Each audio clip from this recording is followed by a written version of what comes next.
Hello friends, I welcome you all for the new academic year 2020-21. This situation is going on very critical, so stay home, stay safe. बैठे बैठे घर पे तो bore हो गए होंगे ही, लेकिन आज हम हिंदी का पहला सेशन शुरू करने वाले हैं। बहुत दिनों से आप लोग इंतजार कर रहे हैं कि कुछ आ रहा है, नहीं आ रहा है, क्या होने वाला है, क्या नहीं होने वाला है आगे। तो इस बात की चिंता न करते हुए हम लोग शुरू करते हैं आज का पहला हिंदी सेशन।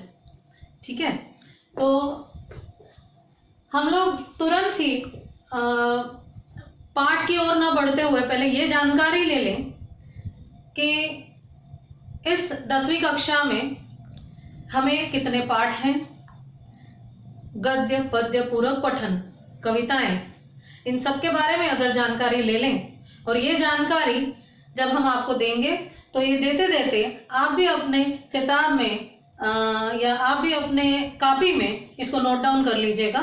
शुरू करते हैं हम लोग हिंदी, और पहले आते हैं इस प्रथम सत्र विभाग में।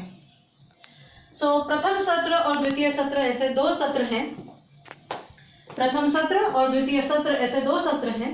उसमें गद्य विभाग, पद्य विभाग, पूरक पठन, पूरक पठन में भी दो भाग हैं, गद्य और पद्य। गद्य विभाग में प्रथम सत्र में 4 पाठ होंगे, पद्य विभाग में 4 कविताएं, पूरक पठन में 2 गद्य होंगे और पूरक पठन का दूसरा विभाग जो है पद्य विभाग, उसमें 1 होगा। यानी कुल मिलाकर हमें गद्य, पद्य, पूरक पठन मिलाकर 11 पाठ पढ़ने हैं। उसके बाद में द्वितीय सत्र में भी वैसे ही कुछ है, गद्य विभाग, पद्य विभाग, पूरक पठन गद्य, पूरक पठन पद्य। इसमें भी गद्य विभाग में 4 पाठ, पद्य विभाग में 4 कविताएं, पूरक पठन में 2 गद्य और पूरक पठन में 1 पद्य। ऐसे कुल मिलाकर द्वितीय सत्र में 11 पाठ पढ़ने हैं। 11 और 11 ये मिलाकर होते हैं 22। ये इस साल 2021 में हमें कुल मिलाकर पढ़ने हैं 22 पाठ। ये तो हुआ पाठों का। इसके बाद हम बढ़ते हैं घटक निहाय अंक विभाजन में। इस साल हमें 80 और 20, 80 यानी 80 अंक का जो ये रहेगा, 1 मिनट, हम आपको 80 अंक का जो आपका पेपर होगा, लिखित पेपर होगा। उस लिखित पेपर में आपके जो अंक विभाजन है, वो अंक विभाजन यहाँ पर बताए जा रहे हैं। वो है गद्य विभाग 20 अंकों के लिए होगा, पद्य विभाग 12 अंकों के लिए होगा। ये जानकारी लेना बहुत जरूरी है, क्योंकि हम जब गद्य, पद्य, पूरक पठन और भाषा अध्ययन, रचना विभाग ये सब पढ़ेंगे तो ये अंकों के साथ साथ हमें ऐसे नहीं है कि 12 अंकों का है तो सिर्फ 12 अंकों के लिए ही पढ़ना है, परंतु हमें हर वो चीज जो है वो डिटेल्ड में आपको विस्तार में बाद में बताई जाएगी। पहले देखते हैं, गद्य विभाग जो है वो 20 अंकों के लिए है, पद्य विभाग है 12 अंकों के लिए, पूरक पठन है 8 अंकों के लिए, भाषा अध्ययन उसमें आता है व्याकरण, व्याकरण के भी जो विभाग है वो विस्तार में आपको बताए जाएंगे, वो आएगा 14 अंकों के लिए, और रचना विभाग यानी उपयोजित लेखन जो है वो आएगा 26 अंकों के लिए। ऐसे कुल मिलाकर अंक होते हैं 80। ये होता है हमारा लिखित पेपर के लिए, और हमें मिलते हैं 3 घंटे उसके लिए। ये पिछले साल से शुरू हुआ है 80 और 20 पैटर्न, और 20 अंक जो है वो हमें अंतर्गत मूल्यमापन के लिए इस्तेमाल करने हैं। लेकिन उससे पहले जो ये विकल्प अंक क्या दिए हैं ये देखते हैं। विकल्प अंक जो है, जो भाषा अध्ययन में है, 6 अंक एक्स्ट्रा, जिसे हम कहते हैं एक्स्ट्रा क्वेश्चंस होते हैं, वो एक्स्ट्रा क्वेश्चंस उसे कहते हैं विकल्प दिए जाते हैं, और ये विकल्प है 6 अंकों के लिए। यानी भाषा अध्ययन व्याकरण जो है वो कुल मिलाकर 20 अंकों के लिए दिया जाएगा, लेकिन उसमें से आपको लिखना है 14 अंकों के लिए। और रचना विभाग के लिए विकल्प जो है वो 24 अंकों के लिए विकल्प है। यानी यहाँ पर जो दिया है अंक 26, लिखना है 26 अंकों के लिए, लेकिन 26 और 24 कितने होते हैं 50। 50 अंकों के लिए रचना विभाग दिया जाता है, उसमें से 24 अंक एक्स्ट्रा है, यानी जिसे हम अथवा कहते हैं वैसे प्रश्न, और अथवा यानी और इंग्लिश में कहा जाता है, एक के लिए दूसरा विकल्प दिया जाता है, तो ये 24 अंकों के लिए विकल्प दिए जाते हैं। इसे कुल मिलाकर होते हैं विकल्प अंक 30। अब बच्चों बढ़ते हैं गृह कार्य की ओर। पाठ तो पढ़ेंगे, कविताएं पढ़ेंगे, पूरक पठन पढ़ेंगे, लेकिन हम लोग गृह कार्य भी तो करना है।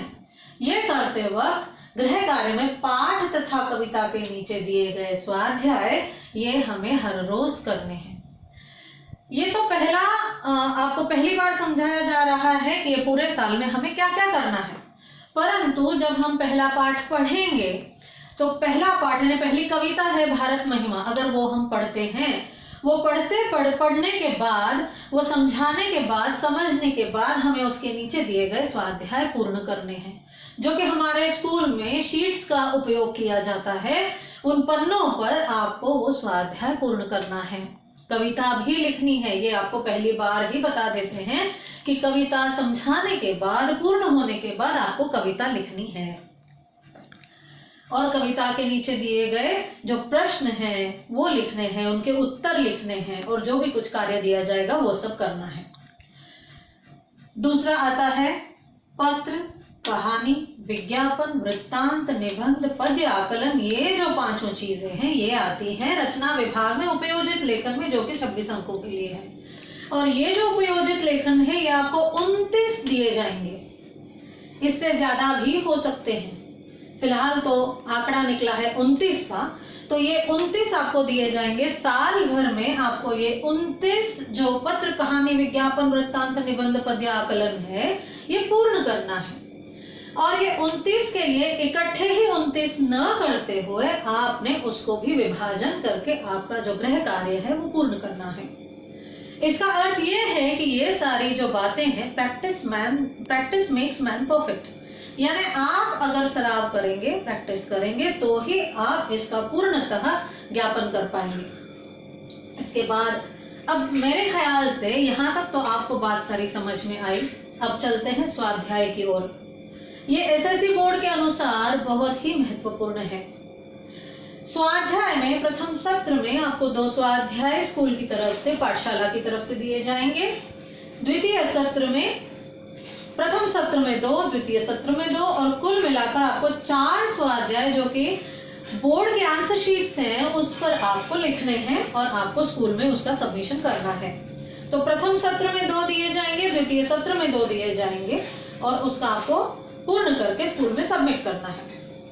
इसके बाद चलते हैं मौखिक परीक्षा। अभी ये स्वाध्याय के लिए भी बोर्ड की तरफ से अंक हैं। कितने अंक हैं? इंटरनल मार्क्स है 10 अंक। लेकिन ये जो इंटरनल मार्क्स है इसके लिए आप कैजुअल न रहें, आपको ये पूर्ण करना है। ऐसा नहीं है कि इंटरनल मार्क्स स्कूल की तरफ है तो स्कूल ऐसे ही या टीचर्स या मैडम ऐसे ही आप लोगों को मार्क्स दे देंगे या अंक दे देंगे, तो ऐसा नहीं होता है। आपको आपका कार्य पूर्ण करने पर आपको ये अंक मिलेंगे। आप बढ़ते हैं मौखिक परीक्षा के पास। मौखिक परीक्षा यानी ओरल्स, जो कि इंटरनल मार्क्स यानी अंतर्गत मूल्यमापन की ओर बढ़ते हैं।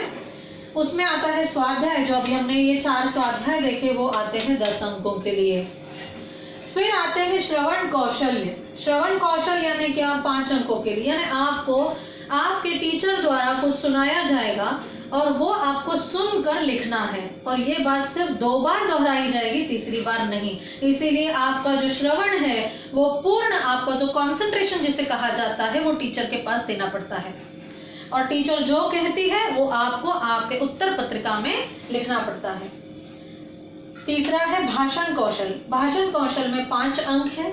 इसमें भी भाषण कौशल में आपको कुछ विषय दिया जाएगा, यानी आपके पाठ, कविता, पूरक पठन इसके अनुसार ही विषय दिया जाएगा, और ये विषय जो है आपको इस विषय पर बोलना है। ये हुआ एक। भाषण कौशल में और भी आता है कि आप अपने मन से भी जो भी कुछ आपने पढ़ा हो, कोई किताब पढ़ी हो या फिर इन पाठों के अनुसार आपको कुछ जानकारी है, लेखक की जानकारी है, लेखक का नाम, लेखक की विधाएं, लेखक ने क्या लिखा है, क्या नहीं लिखा है, और लेखक के बारे में जानकारी भी आप दे सकते हैं। ऐसे आपको और भी इसके बारे में विस्तार में जानकारी बाद में दी जाएगी। ऐसे कुल मिलाकर होते हैं आपके 20 अंक, जिसे आप इंटरनल मार्क्स कहते हैं। और ये इंटरनल मार्क्स यानी अंतर्गत मूल्यमापन ऐसे होते हैं 80 अधिक 20 अंक मिलाकर होते हैं 100। तो ये 100 अंकों का जो पेपर है, ये पेपर आपको पूर्ण करना है। शायद हमें लगता है कि आपको ये सारी बातें समझ में आ गई होंगी। अगले बार मिलते हैं और कुछ नया लेकर, यानी जो नया अभ्यासक्रम है वो नया अभ्यासक्रम लेकर आपके पास हम जरूर अगली बार आएंगे। तब तक के लिए नमस्कार।